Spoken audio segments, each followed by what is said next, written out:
Og daw bi karon kay seryoso man ni nato atong pag size exercise. Uy. Ato nang seryoso ang atong pag-exercise atong kinabuhi. May na lang pod once in a while na tayo nabuhat nga kanang seryoso ta. Seryoso na jud ko ani guys, as in kitungod kay seryoso na ta. So nipalit ko ani. Sabi mo na ko og magseryoso ka, aning exercise kay magamay ka. Ambot tinuod siguro nga magamay pero ani mong bulsa mogamay pug api. Na kay mga paliton nga kanang mga gamit nimo.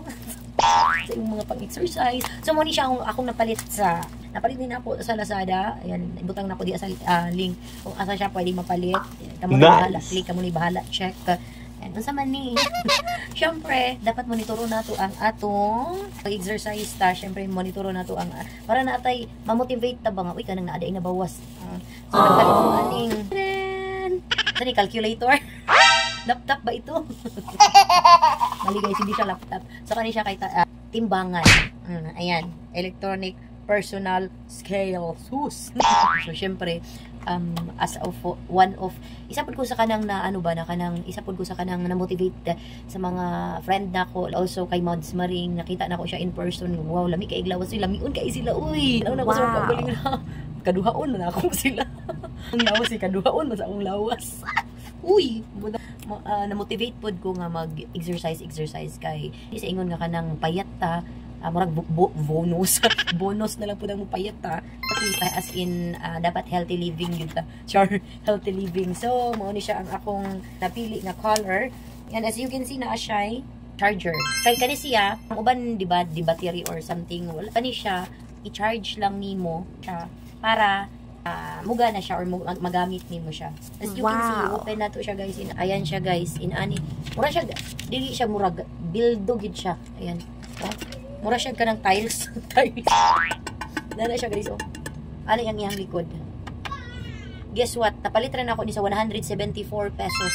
174 pesos. Kauban na ang iyang shipping fee. Wow. Pag matamak ta, dali na to makita kung pila ta ka kilo. And dali ta matamak sa tiilan. Na ang iyang charger, ni adari ang iyang sa kanan pag i-charge nimo siya. So syempre kay kailangan man natong charger.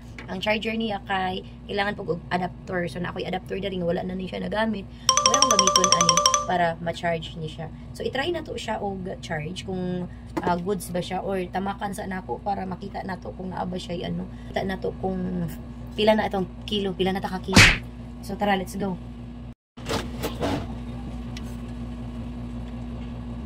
I-try na to kung wala na ba siya tuklukon nga on off. Ready na ba ang tanan? Uy. Wala siya ni gana guys. Wala siya ni gana. Okay. I think na siya on off. Alright. Tanaw na to guys kung asa gyud anong ani niya. Wala ko'y nakita, wala siya gisiga or basig low bat sad siya. Paturuan na to tamak. So, ang iyang maximum level, ang iyang maximum pwede niyang, pwede kabugaton na mutamak sa iya kay 180 kilograms.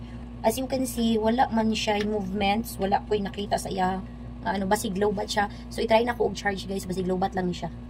Iyang chargeranan kay dili siya type C, kundi USB type. Ayan, katong mga karaan ng mga cellphone or aside sa type C, katong pagyod, last pag mga cellphone nga kadtong usually kasagaran kasi karon ang mga cellphone kay type C na di ba kadtong USB type ang iyahang kuan. So i-try na ko ang charger nga naa diri.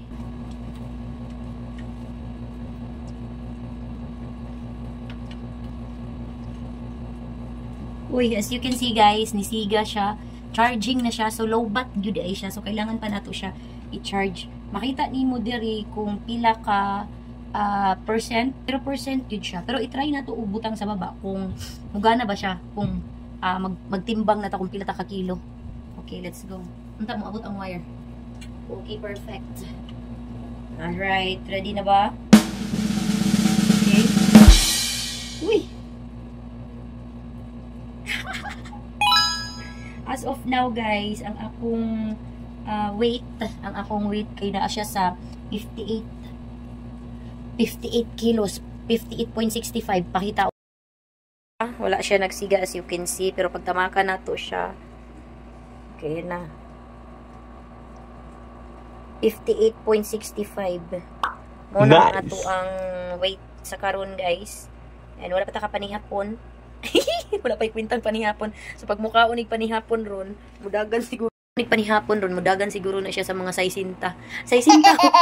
Oy, pero di ba napansin pud nako sa karon manggod kay medyo nagkanang laylo. Medyo nag-skip ko og rice ba mo nang I think murag sad siya, nag-effect sad siya. Then yung akong tummy, as you can see sa karon makita nimo siya nga dako, medyo dako siya, pero last time mas dako gyud ni siya. Arang-arang na siya karon. Uy, wala pa to exercise ha. Hindi na ako nagsugod og jogging. Unta mag-success di atong kabuang. Right, so as you can see, nag-charge siya. Ayan. Charging man noon siya. Okay, hulaton lang siguro na ako siya mapuno, pero mo timbang ta utro. Yan.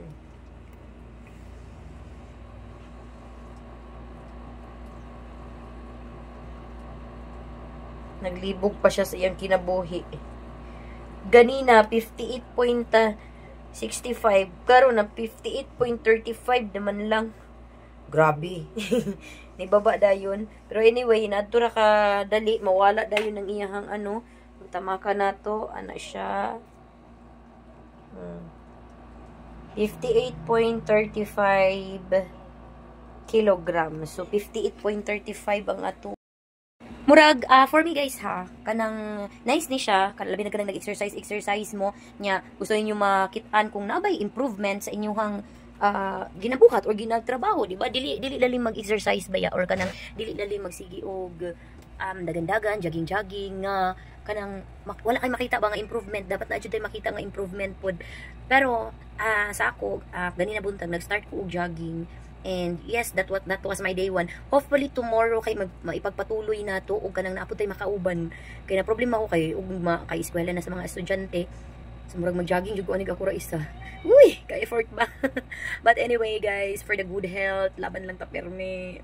Let's go. Guys, gitanggal na ko ang charger. Try na to og tamak kung syempre nasudlan na siguro to siya gamay. Try na to og tamak kung mag-work ba siya.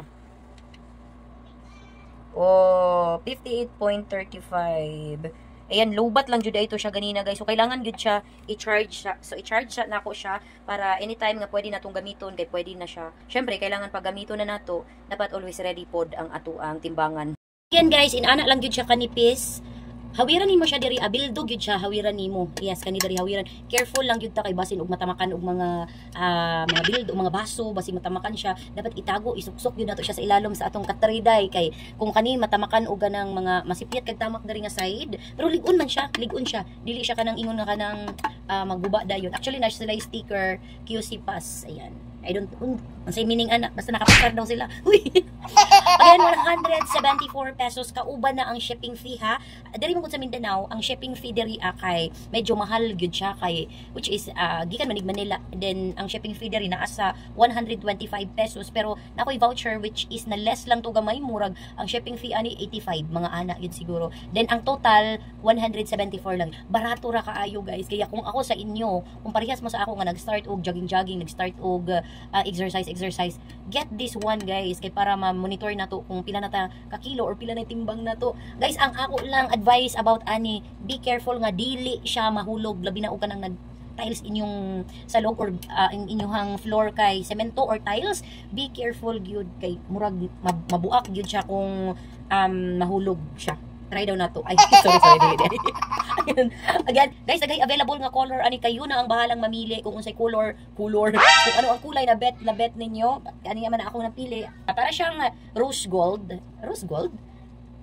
Yeah.